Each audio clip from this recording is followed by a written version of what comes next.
योगी ने अपने 54 मंत्रियों के साथ त्रिवेणी में आस्था की डुबकी लगाई।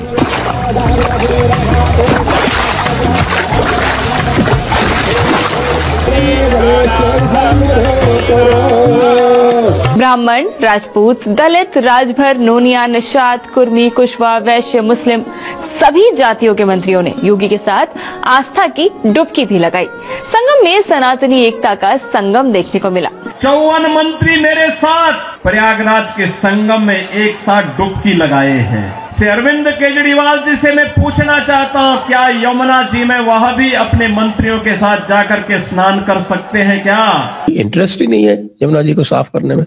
जिसका इंटरेस्ट है वो देखो, जो प्रयागराज के कुंभ में हर दूसरे दिन योगी जी वहां पहुंच जाते हैं, क्योंकि उन्होंने इसको एक चुनौती के रूप में ले रखा है। 100 साल का गैप है चीमा साहब आपका भारत से अलोन, दूसरी दुनिया से नहीं कहूंगा।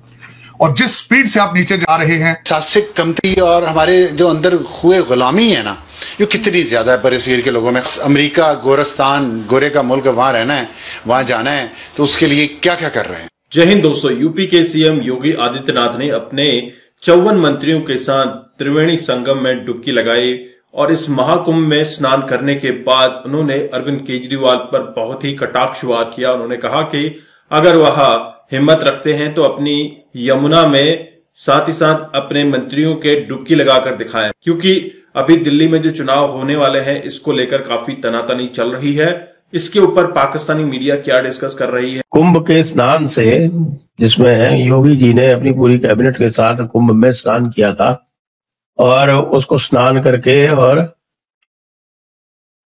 अखिलेश यादव के पीडीए की हवा निकाल दी थी। कोई पूछ लिया था उन्होंने कि भाई यहाँ कोई दिख रहा है तुमको कहीं किसी पूरे कुंभ में कोई जात पात, छुआत छूत, किसी प्रकार का कोई और अलग थलग होने वाला मामला? यहाँ सारे जाति संप्रदाय सब लोग जो है वो एक ही गंगा जी में डुबकी लगा रहे हैं।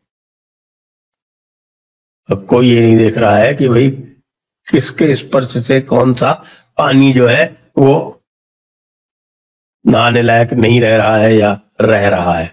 और ये भी बताया कि ऐसा शताब्दियों से, सहस्राब्दियों से ऐसा ही होता आया है। ये सारा जात पात का झगड़ा कि हमने उनको कुचला, उन्होंने हमको दबाया और ऑपरेशन दलित दमन, पद दलित, सारा किस्सा मनगढ़ंत है। जी हाँ, कुछ बुराइयां आई हैं, आती रहती हैं, लेकिन सनातन में सदैव सुधारवादी संत और नेता आगे आते रहे हैं और समाज सुधार भी करते रहे हैं। आज की छोड़ो जाए, भक्ति युग की बात ले लीजिए आप, रामानंदाचार्य की बात ले लीजिए आप। भाई रामानंदाचार्य का संप्रदाय सबसे बड़ा संप्रदाय है भारत का, और उसमें कहीं छुआछूत नहीं होती है। उसका तो ध्येय वाक्य है क्या कि जात पात पूछे नहीं कोई, हरि को भजे सो हरि का होई। रामानुजाचार्य जी का बड़े किस्से हैं। उनको जो शिक्षा दी गई, वेद शिक्षा दी गई, और उनको ये कहा गया कि भाई ये जो है आप केवल किसी पात्र को ही आप बताएंगे और किसी को नहीं बताएंगे। और दक्षिण में उस समय विशेषकर जो दशनाम, शंकर दशनाम संप्रदाय है, उसमें ये था कि वेद की शिक्षा जो है वो एक बिल्कुल उसको सीमित रखना है। तो रामानुजाचार्य जी गए, पर्वत पे खड़े हुए, एक छोटे पर्वत पे, और वहां से उन्होंने वो वेद पाठ आरंभ कर दिया। और वेद पाठ आरंभ ऐसे किया कि पूरा नगर वहां पर उमड़ आया और सबको शिक्षा दीक्षा हो गई। वो विशिष्ट अद्वैत संप्रदाय है जिसमें रामानंदी भी आते हैं। तो ये सब होता रहा है और ये उन्होंने पीडीए का ध्वस्तीकरण करके कल दिखाया, और आज पहुंचते ही वहीं से आरंभ कर दिया, वहीं से आरंभ कर दिया सीधे सीधे कि भाई आपने बहुत विकास किया है, ये बताइए कि कल मैं कुंभ नहा के आया हूं, आज आप ये बताएं कि क्या आप और आपकी कैबिनेट जाकर यमुना में उसी प्रकार स्नान करके दिखा सकती है क्या?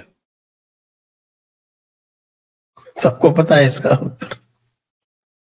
और इसने इतना हिट किया है, पूरी दिल्ली को इतना हिट किया है कि साहब योगी जी की चारों तरफ वाह वाह हो रही है। उषा वैंस जो है वो अमेरिका के नायब सदर की बीवी है, जो अभी मुंतखब हुए हैं। जेडी वैंस की वो बीवी हैं। उषा वैंस वो इंडियन हैं और जो पाकिस्तानी वहां रहते हैं और गाड़ियों के पीछे भागते हैं और जो पाकिस्तान के खिलाफ पाबंदियां लगाने के लिए कांग्रेस में मुहिम चला रहे हैं, उनको मैं ये आईना दिखाना चाहता हूं कि जो गैरतमंद कौमें होती हैं ना, वो ऐसे तरक्की करती हैं दूसरे मुल्कों में जाके। आपकी तरह पाकिस्तान की जड़ें नहीं काटते। और ये पाकिस्तान की जड़ें काटने से मुझे याद आ गया वजाहत सईद खान और डॉक्टर पता नहीं कहना चाहिए, डॉक्टर मोहित पीरजादा। तो मैं जितने रिटायर्ड जनरल इस वक्त गोल्फ खेल के फारिग होके अभी उनका टी टाइम हो रहा होगा ना हमारे टैक्स के पैसों पे, उनको मैं ये बताना चाहता हूं कि मेरे बस में हो ना तो मैं आप लोगों के कानों पे हेडफोन लगा के वजाहत सईद खान और मोहित पीरजादा की जो टॉक है वहां कांग्रेस में, जो वो लॉबिंग कर रहे हैं पाकिस्तान के ऊपर पाबंदियां लगवाने के लिए, वो मैं आपको सुनवाऊं और मैं आपको 24 घंटे सुनवाऊं और मैं कहूं कि गोल्फ खेलते हुए भी ये सुने कि आप कितने खुदगर्ज लोग हैं। दोस्तों, आपने ये वीडियो देखी और आपको यहां पर आइडिया लग गया होगा कि योगी आदित्यनाथ जो एक खुद नाथ हैं, एक संत हैं, जिन्होंने सीएम के पद पर रहते हुए इतना बड़ा काम कर दिया है, उनके लिए यह चुनौती थी इस महाकुंभ को आयोजित करना।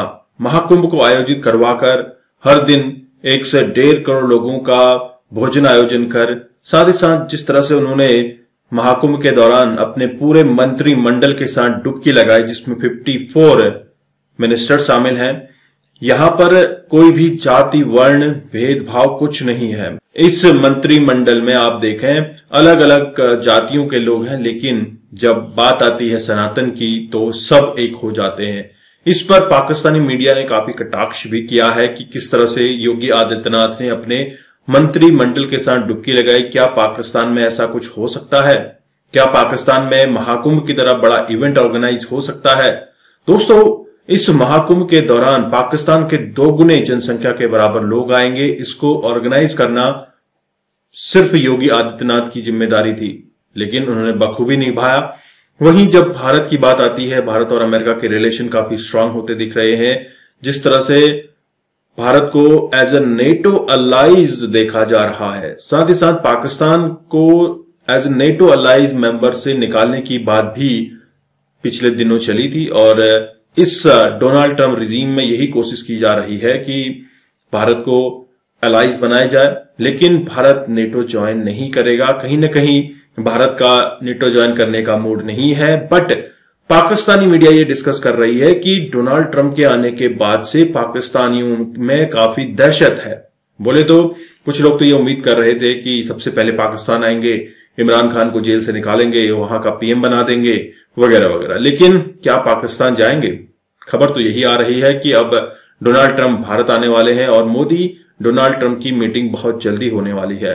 आप क्या समझते हैं जरूर कमेंट कीजिए। चैनल पर नए हैं, चैनल को भी सब्सक्राइब करें। हम आपको मिलते हैं अगले वीडियो में, तब तक अपना ध्यान रखिए। जय हिंद, जय भारत, जय श्री राम।